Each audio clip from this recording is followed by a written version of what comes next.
अर्जुन एक युवा वास्तुकार था जो अपनी पेशेवर जिंदगी में नई ऊंचाइयों को छूने की उम्मीदें रखता था। एक दिन उसे एक अजीब परियोजना मिलती है, एक पुराने खंडहर हो चुके हवेली को फिर से बनाने का काम। यह हवेली शहर के बाहरी इलाके में स्थित थी और वर्षों से वीरान पड़ी हुई थी।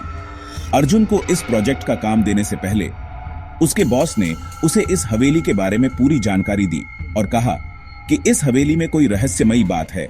कुछ लोग इसे शापित मानते हैं।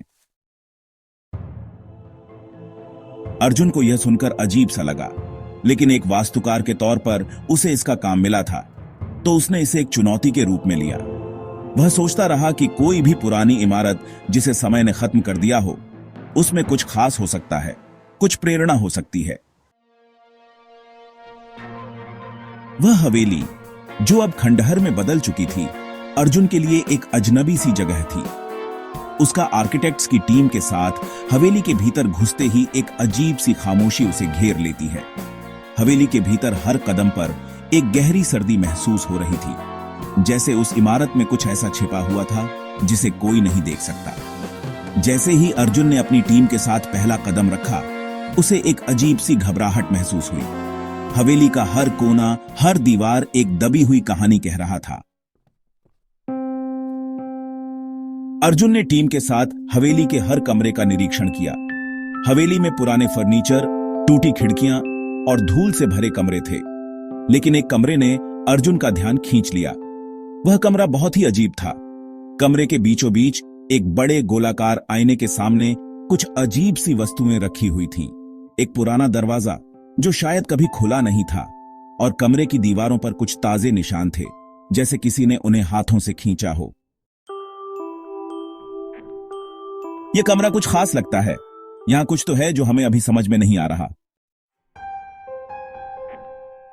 उसने कमरे में और गहरी जांच की, और अचानक उसे कमरे के कोने में एक पुराने तस्वीर के फ्रेम के पीछे एक छोटी सी किताब मिली। किताब में पुरानी हस्तलिपि थी, और वह कुछ अजीब बातें कह रही थीं जो हवेली के मालिक और उसकी परिवार की मृत्यु के रहस्य से जुड़ी थीं।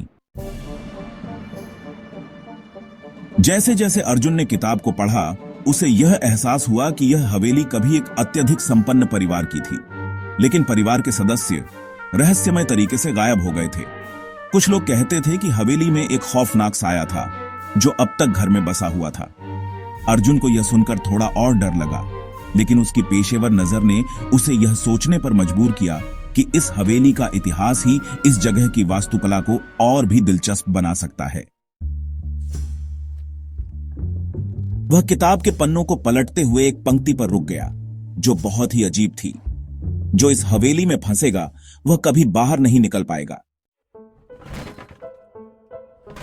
अर्जुन ने यह पंक्ति पढ़कर हंसी उड़ाई, लेकिन दिल में एक अजीब सा भय भी महसूस हुआ।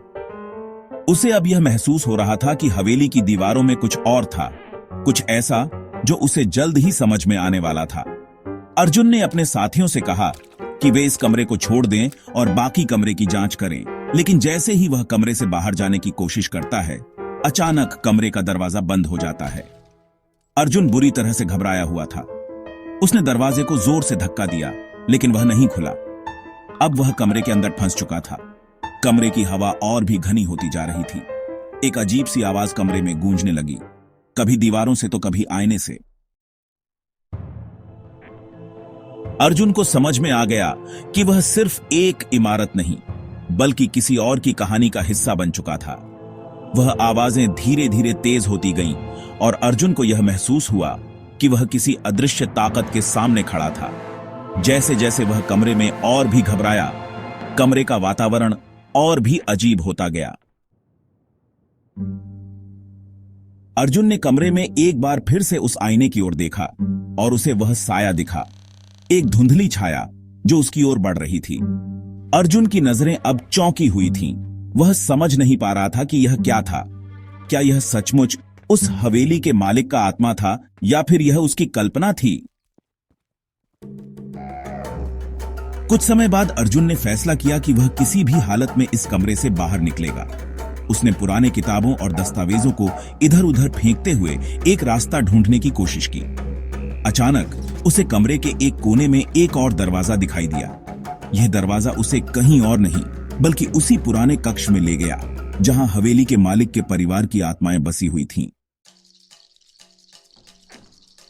अर्जुन ने उस दरवाजे को खोला और बाहर निकलने की कोशिश की, लेकिन जैसे ही वह बाहर निकलता है, हवेली की दीवारें फिर से घेरने लगती हैं। वह फिर से वहीं फंस जाता है। अचानक उसने सुनी एक घनी आवाज, तुम कभी नहीं निकल पाओगे अर्जुन। अब अर्जुन को समझ में आ गया था कि यह हवेली किसी की शापित कहानी थी और वह इस जाल में फंस चुका था। उसने बिना किसी सहारे के उस हवेली को छोड़ने की कोशिश की, लेकिन जैसे जैसे वह आगे बढ़ता गया, वह खुद को और भी गहरे रहस्य में खोता चला गया।